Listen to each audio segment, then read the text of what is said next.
Papayou, papayou, papayou, papayou, lélé. C'est le plus beau des papayou, lélé qu'on ait vu depuis des années. Papayou, papayou, papayou, papayou, lélé. Ma mère me disait, faut pas le montrer, ça ferait des jaloux dans le quartier.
Il était le meilleur ami de mon père, hein, donc il venait très régulièrement à la maison dîner. On passait les vacances ensemble aussi. Il me promettait qu'il allait m'épouser. Voilà, il me dit, mais on va se marier quand tu seras grande, on se mariera quand tu seras grande. Et ben, du haut de mes 5 ans, je trouvais ça formidable et je trouvais que c'était un conte de fées et j'y croyais. Quelques années plus tard, Johnny s'est séparé de Nathalie Baye, donc il a débarqué à la maison chez mes parents. De ce qui devait durer quelques jours pour être chez des potes, pour se ressaisir un petit peu, ça a duré presque 1 an. Il est resté quasiment 1 an chez nous. Il y avait toujours cette promesse de mariage qui était toujours là.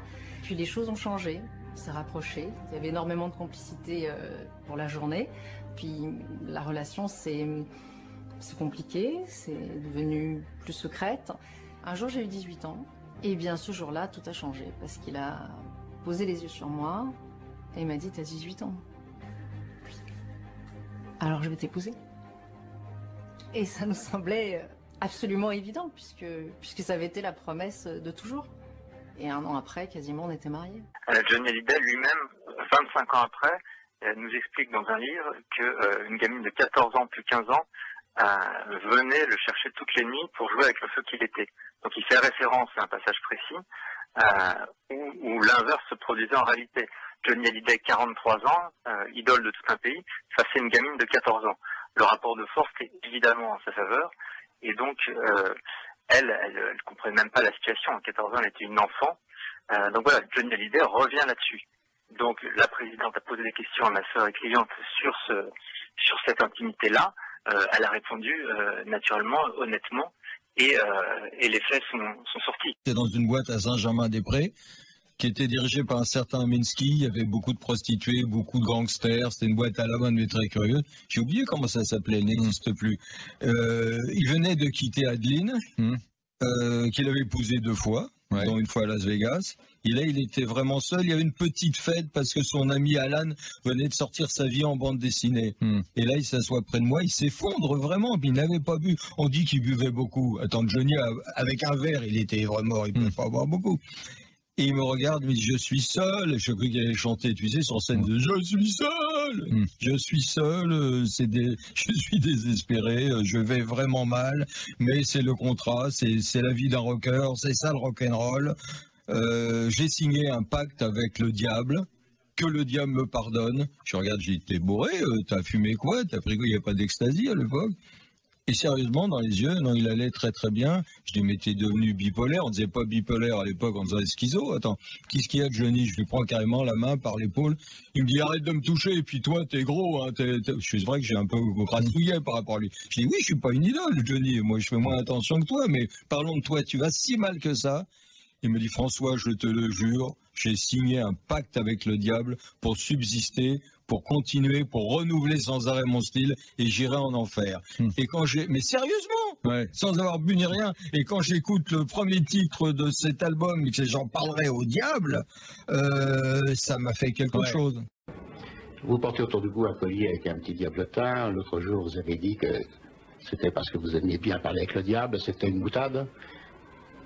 C'était une boutade ou... Non, pas du tout. C'est-à-dire? Je converse avec le diable tous les jours. On peut tomber amoureux d'eux s'il est encore sexuellement possible. Tu as quel âge? Ben j'en sais rien, ça dépend. Quel âge ça te dégoûte? Ça me dégoûte pas, c'est simplement, c'est une question de capacité sexuelle. À partir de 32 balais, c'est fini. Moi, au-dessus de 14 ans, c'est dégueulasse. Il y a une espèce de chape de plomb qui tombe, comme ça, qui tombe de boucles blondes, n'est-ce pas, sur l'ensemble de la société, qui vient interdire tous les comportements un peu différents, un peu anormaux, mais bien sûr. Et alors là, chaque fois, on revient à la pédophilie. La pédophilie est un sujet qui est maintenant totalement interdit. C'est politiquement correct. Vous ne pouvez plus dire un mot sur ce sujet. Pourquoi pas? Sans être diabolisé Il faut en parler. Moi, je pense qu'il faut en parler, au contraire. Ah bon? Oui, je pense. Et comment en parler alors? Sans dire que c'est... En disant quoi? En disant que tous ceux qui sont attirés par les enfants sont des criminels? Non. Qu'il faut mettre en prison ad vitam aeternam? Bah oui, c'est ça.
Olivier, on va commencer par toi, on va faire un tour de table.